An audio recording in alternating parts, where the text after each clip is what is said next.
Yo, welcome back to another episode of Untitled Until Further Notice. I am your host, KwonTon, and I know that it's been quite a hiatus, probably the longest one ever since I started recording. I was able to take a trip to Richmond, Virginia. I was able to go see Paul. Maybe if you follow me on social, at the KwonTon Soup on IG, as well on Twitter. Got some videos there, a little bit of content there, showed my workout that I had going with Paul. FMF is more than a slogan. It's a total lifestyle, finance, mindset, and fitness. So shout out to Paul for getting in the gym with me and recording me there doing that. I wanted to get with FMF for Anthony Giovanni, his free session Sunday that he does. However, he was ducking me, canceled the free session Sunday. So wasn't able to do that this time, but hopefully, moving on in the future, I'll be able to. Let's see. What else happened? We're now in May. May is Mental Health Awareness Month. Again, if you guys follow me on social, I did something that I hadn't previously done for the month of April. That is also Autism Awareness Month. And I myself was diagnosed to be on the spectrum in 2020. And not a whole lot of people knew that. Not a whole lot of my family or my friends. So ever since I was diagnosed there in 2020, I've been in therapy every single month, leading all the way up to today. So it's made strides in my life as far as my confidence is concerned, and just the self-awareness that I've been able to groom. So again, with this month being Mental Health Awareness Month, make sure that you're being honest with yourself. It's okay to not be okay. It's not okay to stay not okay. All right, we got to take responsibility, and we have to, make sure that our mental is where it should be. FMF, finance, mindset, fitness. And shout out to Trey. Trey has done an amazing job this entire month as far as, taking Mental Health Awareness Month, to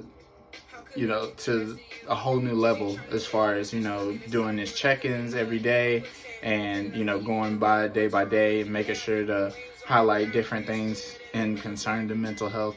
So as always, just shout out Tresvon Pratt. Follow him and support him on his socials. Again, the mindset portion of FMF, my brother. Love you, Trey. Thank you. So when we last left off, it was supposed to be the final part to Kanye West's Genius documentary on Netflix. And I know so much has happened. It don't even seem like that came out this same month. I understand that. But I want to talk about it anyways. So let's get right into it. All right, like I said, it was the third and final part of the Netflix documentary. Just as I felt with the other parts, I did enjoy it. I did like it. We start the episode, Rhymefest, who is somebody else who was also featured there in the documentary. Him and Kanye are seen arguing at the very beginning. And Ye is feeling disrespected, letting Rhymefest know that him telling them he wasn't a genius yet was disrespectful to him. And genius is developed through experience and hardship. That's what it was that Rhymefest said. So it made Kanye ask, how do you know what a genius is? And Rhymefest, he goes into citing Jay-Z being able to make a song in 5 minutes. That was the first genius that he had witnessed, Rhymefest had witnessed. And he spoke praises to Kanye, said that he was brilliant, but didn't quite seem like a genius to him. And then Rhymefest challenges Ye and says, who are you to call yourself a genius? You know, that title has to be said by others. As soon as I heard this exchange, I knew then why this documentary was named what it was and why they decided to spell it the way that they did. Because at first glance, what it is that you see from Kanye or what it is that you may get from him, you maybe wouldn't call him a genius. However, his talent is so undeniable. What it is that he's able to do, along with his work ethic, you have no choice but to call him for what he is, which is genius. Even if it's not the typical type of genius you might think. That's why it's spelled in an atypical way. And I thought that just spoke more to the genius of the whole documentary. So then after they show this exchange between Rhymefest and Kanye, they talk about all walks of faith starting with an awakening.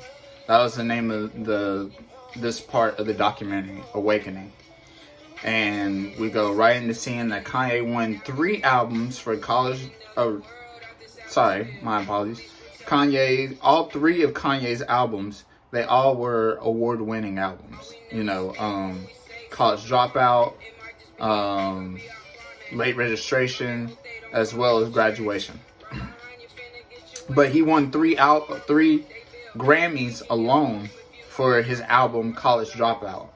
And we see that Coodie is no longer going to be filming the day-to-day once Kanye starts working on Late Registration. And Coodie began trying to record the documentary, but Kanye rebelled, saying he didn't want the world to see him as he was, but was rather going to start playing a role. And once that was told to Coodie decided to back off and, you know, allow it to play out as it would. I really liked when Ye went up on the stage, or he was talking prior to the possibility of him winning another Grammy. And he says that the award show would lose credibility if he didn't win. If I don't win the award, the show loses credibility. That's what he said. And I was like, golly. I love that. I love that. Just speaking up to his ability and just knowing what it is that he puts into what he does, you know, how he purposes everything that it is that he does. And so if he's not winning, then they lost. I love that. I thought it was cool that the first time that he performed Hey Mama, he held it and made sure that it was on the Oprah show in front of his mother, Donda. And then, like I said, he ended up winning the Grammy for Late Registration also. So that's now both his first albums winning 2 of the most prestigious awards concerning them. So it was no doubt that this was destined for Ye. You know, considering everything that he affirmed into his life, how it was that he was speaking about himself, what it was that he was going to do, what it was that he was capable of, it all came to fruition. Amazing. Let's see. Along in the documentary, 2006, in a Grammy after party, Coodie brings back Channel Zero. Channel Zero was his show that he initially started doing when he was trying to get his comedy off the ground. Prior to him taping Ye, that's what it was that Coodie did. That's what he was known for in regards to the Chicago music scene, comedy scene. That was Coodie's primary role. And so Coodie brings back Channel Zero, to interview Kanye after he won the Grammy for late registration. But Kanye was so drunk, he keeps calling Cootie Chike. And, salute to Cootie. He did the best that he could, trying to laugh it off, being just a little, passive aggressive as far as trying to correct Ye. But you could tell that he wasn't happy. He was hurt that his friend really seemed to be mixing up his name with someone else, considering all that was that Cootie had done for Ye up to that point, and how much of Cootie's effort had to do with Ye's success. Ye does end up coming to his senses and calls Cootie by his name, does end up giving him props, stating he wouldn't be there without him, letting us know that it's one of his closest friends, one of his longest tenured friends, and this and the other. And it looked like Cootie received it, but at the same time, when the camera is no longer on them and we could still hear the conversation that was going on, you could obviously hear the hurt in Cootie's voice. We also come to know that another reason why Cootie had to take a step back as far as, focusing on Ye's life, he had some changes in his own life. He had a premature daughter. They said that she came 2 months early. And once he had that said daughter, he lost contact with Kanye. And it was specifically Donda who had Cootie coming around and documenting her for her endeavors. What it was that she wanted to do, a foundation that was that she had, she recognized Cootie's worth and continued to use his services. Asked him to do a promo video for the Donda and Ye Foundation. Kanye was asked how his album Graduation would change hip-hop, and he goes into one of his, infamous rants, stated it's the album he likes best, says he named it Graduation because it would put him over. Talked about having to believe he could make it into the rap game first, how he had to will that possibility. But now that he's in it, this is called Graduation because this is going to be over the top. Anything that he was doing prior, he's graduated past that, and he's going to reach the highest level that he has thus far. Let's see. Yeah, and in his rant, he talks about overconfident needing to be a bad phrase. Claiming we should have confidence in ourselves and not to be so meek or fade into the gray. And again, shout out to Paul. Me and him, we had talked about that recently. Paul's doing amazing things. Really gonna go as far as he sees for himself. Initially, when he started doing his Rebuilding Men, he just wanted it to be just a small, meek operation. And now, like I reported a few videos ago, now he's got a grant through the city and he's a nonprofit and things like that. Like, it's definitely bigger than he initially expected it to be. But his confidence grew, as he continued to work on himself and recognizing that self-awareness. He understood that he could no longer keep it a small operation. He could no longer, think on a minuscule scale, and so just shout out to Paul. Like I said, I'm always watching him, what it is that he's doing, and just finding ways that I can be inspired to grow my operations or what it is that I'm doing, never looking at it small, always trying to do it bigger, always trying to improve and make it better. Thank you, Paul. It talks about the bigger that Ye got, the more he wanted his mother around, and Cootie recognized how Donda's words influenced him, and she took on more of a manager type role.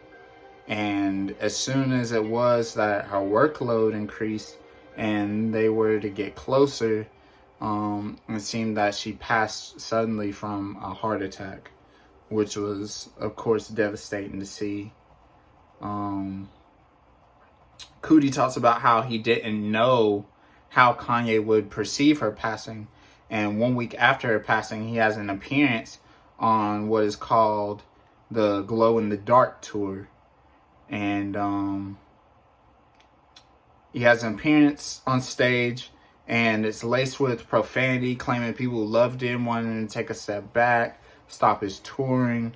But he felt as though his mom would not want that. That's not what it is that Donda would want. So sure enough, he decided not to do that.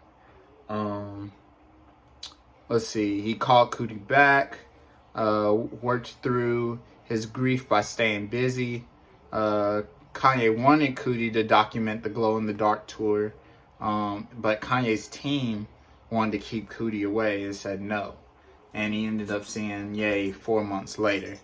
And they had hardly spoke, and for the first time, Kanye had actually asked Coodie to stop filming. And sure enough, for the next 6 years, Coodie didn't film anything else regarding Kanye. So that was a big window of time it was that they weren't speaking to each other. And sure enough, Coodie stopped recognizing Ye for who he was. He was a spectator like the rest of us were at that time. But 2008 comes and Kanye wins another Grammy for Graduation. 2009, they show us that Kanye was talking about his dreams of a fashion brand. Shows us him crashing the MTV awards, where he famously said what he said to Taylor Swift about Beyonce. And that's when it is that was around the time that was that Obama called Ye a jackass. 2010 is when My Beautiful Dark Twisted Fancy, as well as his Donda Fashion Showcase. 2011, Watch the Throne with Jay-Z.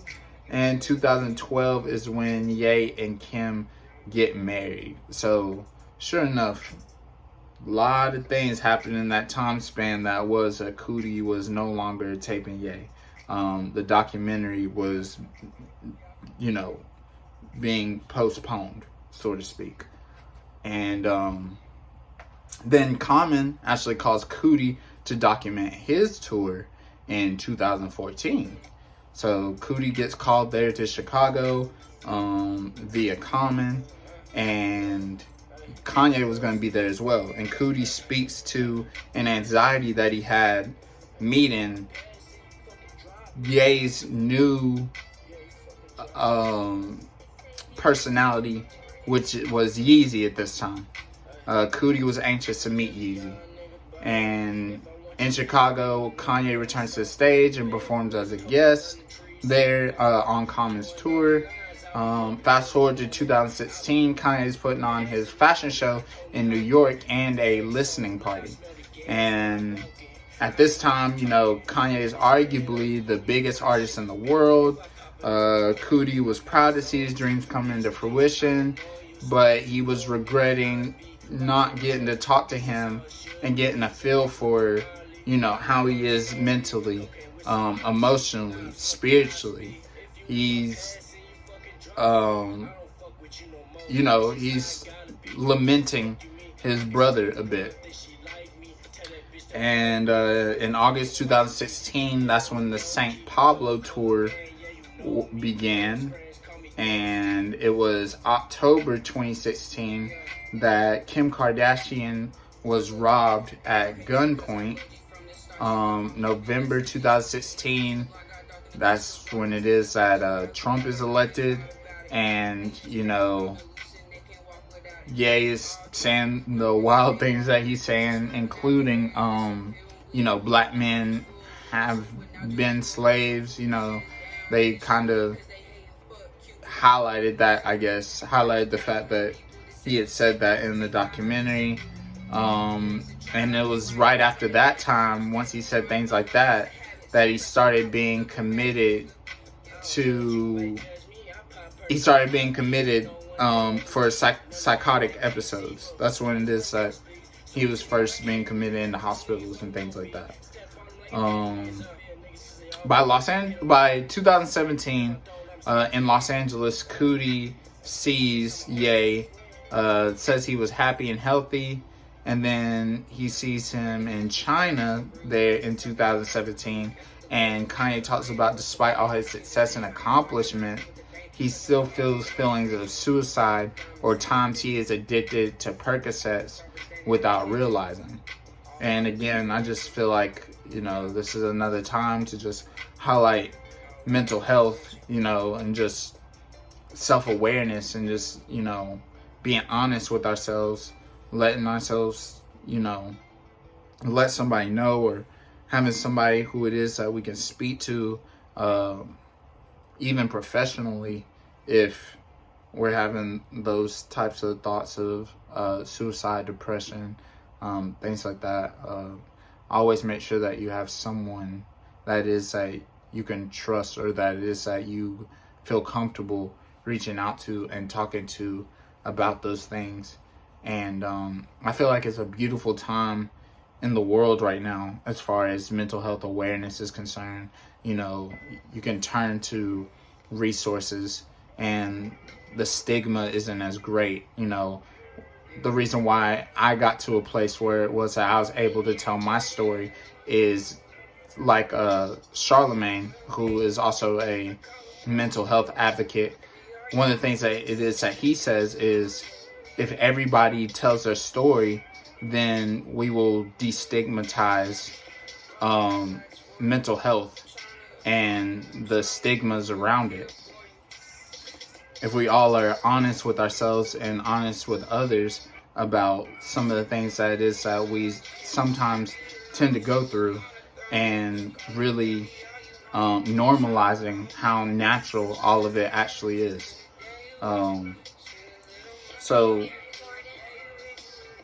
then when speaking to Cootie, Kanye talks about being confused and hit a breaking point, but God sat him down to wake him up.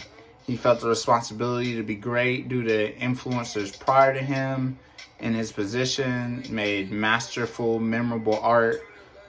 He quoted the Palace of Versailles, he referenced the Palace of Versailles, and talks about not satisfied with anything less than the best, quoting how time is fleeting, and starting to search for the best factory / designer to produce the best product. So this is when, he's really hell-bent on being a fashion designer and wanting to expand his brand and really push it onto the world. And Cootie talks about Kanye seemingly at his happiest when it is that he's creating. And Cootie goes back to filming Kanye again, talks about it feeling like old times, talking about being happy and wanting to bring happiness to the world. Felt like he was called to do so. These are all things that Ye is saying. And 2018 is when, as the documentary said, the MAGA saga began. Later the same year, Kanye tweets about distancing himself from politics as his eyes have been opened, as he has been used to spread messages he didn't believe in, and once again focusing on being creative. So sure enough, Ye was going through a lot as far as, figuring out what type of man he is, spiritually, mentally, emotionally, just all kinds of things. And the documentary does a really good job as far as really, really like beating that home, I guess. So then in 2019, that's when it is that Sunday service starts, and they talk about Jesus is King begins to be recorded. Ye is talking about being reborn and his joys about it. Talked about one time viewing himself God of culture, but actually came to realize culture was his God. And I thought that was profound to hear. I'm really hoping that the next video that I decide to produce, that I'll be able to get into Kendrick Lamar's album. And anybody out there who's heard Mr. Morale and the Big Steppers, culture was a topic of conversation prior to the album coming out because of his Heart Part 5 and his criticism and questioning of what our culture, our being black people, or African indigenous, people of the diaspora, what does culture mean to us, and what does it look like, and what is it that we should be embracing, and what is it that we should distance ourselves from moving forward. Highly recommend the album. Very great, and just a FYI, Kendrick is a Gemini, just as Kanye West is. Both masterful in their artistry. So he wasn't viewing himself as a servant of Christ prior, and then he started to, and spreading gospel was then his mission. Again, that was 2019 that Ye was talking about this. And then once COVID-19 hit, then Coodie was really determined to finish this documentary. He really felt like this was the time to start working on it again and, completing it. 2020, Kanye runs for president. Coodie tells Kanye about the documentary and shows him his progress. Kanye begins working on the Donda album in the midst of his presidency. That was interesting to learn.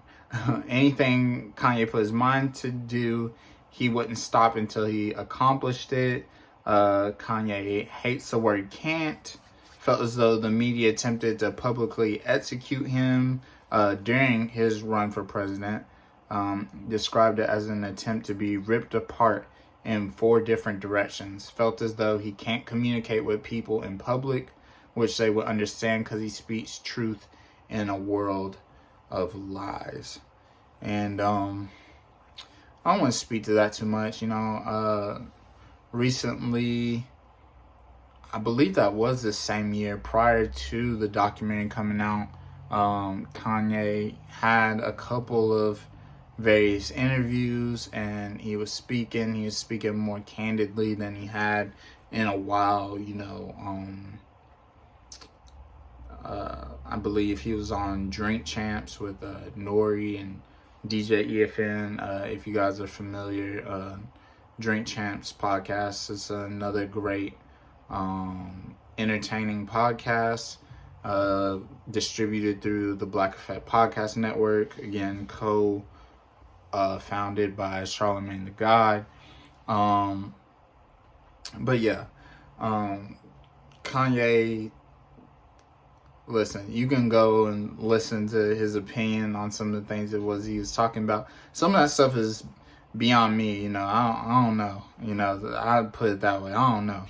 I don't know everything that he was talking about, but he's smart. He's been in entertainment for a while. He knows how to deliver it, so take from that what you will. Let's see. Next, his bipolar episode is shown at his first political rally. Then Coodie goes to Wyoming to check on him afterward, and he was seen making music. Talks about his song lyrics. Remind me, don't define me. Want to emphasize that instead of saying what doesn't define you, what does define us. Quotes the saying, a mind is a terrible thing to waste. And he was talking to Justin Bieber at this time while it was that he was speaking to these things. But that's about where it is that the documentary concludes, as far as what was that Coodie was recording. Again, as a collection, the documentary was really great. I learned a lot about Kanye West. Got to see, him perform some of my favorite songs of his, and just got to understand him a little bit more as far as how his mind works. But Kanye is definitely one of the more entertaining people in our culture. You got to take what he says with a grain of salt. Very smart. I do believe he's very smart, but because he's so smart, I feel like he's dangerous. I feel like he could use his influence for good, or for he could misuse his influence. He can be manipulative if he chose to. I try to give him the benefit of the doubt and hope that, up to this point, that's not what it is that he's been doing, as far as, him getting back into gospel music. And, I'm definitely not anyone to cast stones or be overly judgmental, especially when it comes to Christianity, spirituality, things like that. I feel like we're all going to have to answer to the higher power what it was that we decided to do on this earth, whenever that day may be. But Kanye, he's definitely a voice in our culture. He's definitely somebody who gets things shaken. He moves the needle, so to speak. And I see some of myself in him, as far as just being a creative and having a vision of, design, and just marketing, pushing a brand, things like that. So thank you, Coodie, for taking the time to create the documentary. Thank you, Kanye West, for just answering the call for your life. I'm hoping to do the same for my own. Thank you to all my supporters thus far, and continue to tune in, like, comment, subscribe, share it with others if you think that this could be content that maybe it is that they enjoy. Follow my friends, FMF, Paul, DeBerry, Tresvon Pratt, Anthony Giovanni. Follow 804 Dawn of Utley there on Instagram. The Robert Utley Show there on Instagram. And this has been Untitled Until Further Notice. And this is peace till further notice.